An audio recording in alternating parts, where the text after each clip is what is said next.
Hello, so this is part of my series where I'm sharing with you my other non-burden, non-nip mode sewing magazines that are in my collection. Now this is one that I picked up when I was in a supermarket in France, and I got a chance to sort of browse through it before I decided to take it, and that was because on the balance of things there were more things that I wanted to sew from this magazine than ones that I didn't want to sew. And they're so cheap over in Europe. They're like really quite cheap as well. So I was just like, yep, I will pick that up. So like most European sewing magazines, it's got a sizing table. The sizes, they run from 36 to 56 on some of the patterns, but you have to check. Okay, so first off, there is a simple sundress with some straps, and it's got a center front button placket. It does have some inseam pockets. I looked at this and I was like, yeah, I quite like this actually. I have made something similar with the Avid Seamstress dress, although the Avid Seamstress, it has got waist darts rather than these higher up darts over here, and it's got a band across the front. So I thought, yeah, I like this. That's something that I could make. And the nice thing about this particular magazine, it's in French, by the way, and as far as I know, they don't do an English translation yet.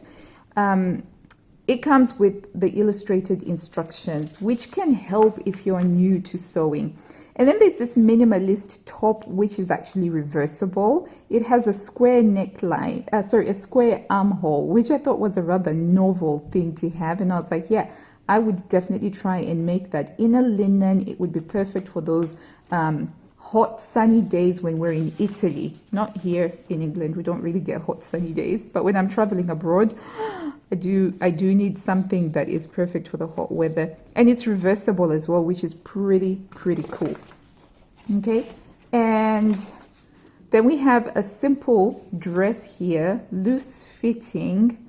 I'm not a big fan of this one. I don't like this one at all, but that is just my own personal opinion. And then we have a lace dress here that's got a zipper at the back. If you look at the drawing, it's kind of indicating that this might have a bit more fullness, but it doesn't.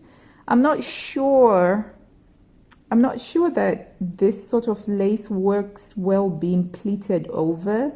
I kind of feel like if this had been gathered, it might have done better. It might have been more attractive to me. I don't know, but this bottom bit is just a rectangular piece of fabric, which is very similar to what you get with the dindles. And there's your sewing instructions there. It's a shame they don't show you the view from the back. It's all from the front.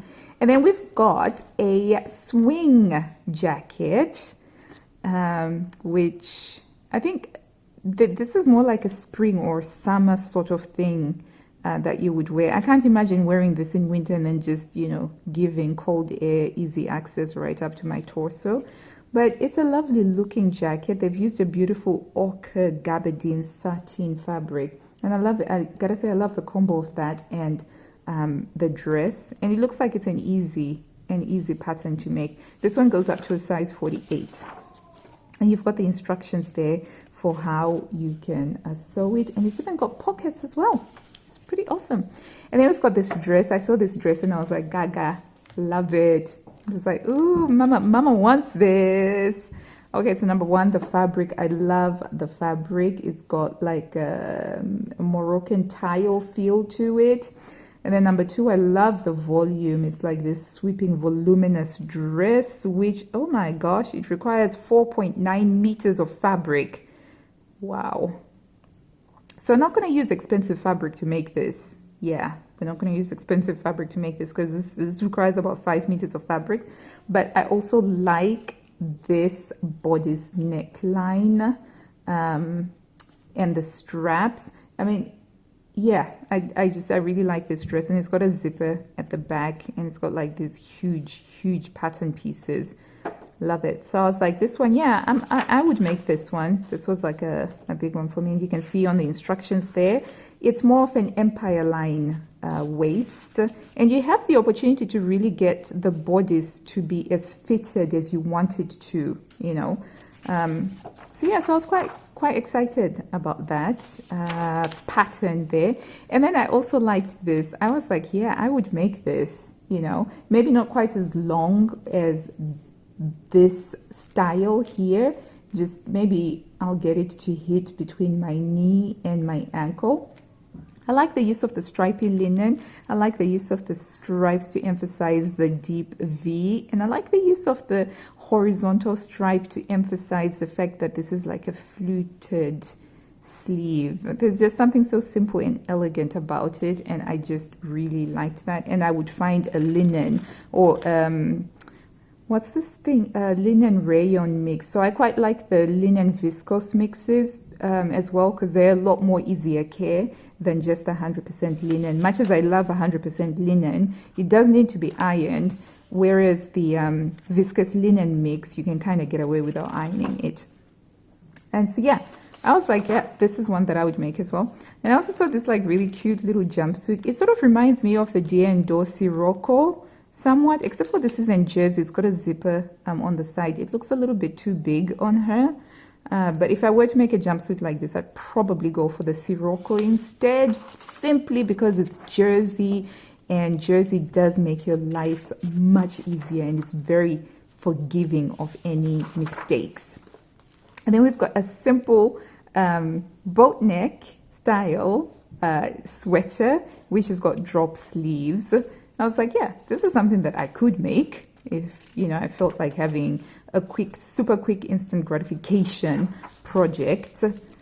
You know, but you can never go wrong with boat necks as well. And then we've got a simple elasticated waist skirt that has been made in this crinkle type double gauze fabric. Not a big fan of this. I am not a big fan, I gotta say. But yeah, and then we've got this dress top thingy. I want to say it's a dress. Yeah, it's a dress, and then it's got just simple rectangular, simple rectangles attached to make it longer. So it's a top that has just been made longer by attaching some rectangular squares to it. Again, not a really big fan of this particular style personally. Maybe if they'd chosen different colors, it might have caught my eye better. But c'est la vie, c'est la vie. Yes, so this is what we have. Oh, there's a t-shirt. Oh, this is so cute. I actually really like this. Yeah, I'd forgotten about this. So it's a t-shirt with drop sleeves, so you don't have a an armhole seam. I like how they've used the contrasting cuffs over here and contrasting neckband. I like that. So that's what we have here, and this is your pattern sheet, by the way, where you have to take it out and you have to trace your, so they've got a restickable gluey bit here, so you can always put it back on when you're done with it. But the pattern sheets are very luxurious compared to, say, Burda or Knit Mode. You can see each single nested pattern, and so it's really easy to trace from these. So I've got two of the Mode Travaux issues, and yeah, so this is what we have here. I hope that you found that useful and entertaining, and if you did, do give it a big thumbs up down below. I put out new sewing related videos every single week, and do let me know whether you've sewn anything from this particular magazine, and if you were going to sew something from this issue, what would you be sewing? Let me know in the comments down below, and until I see you next time, happy sewing. Bye.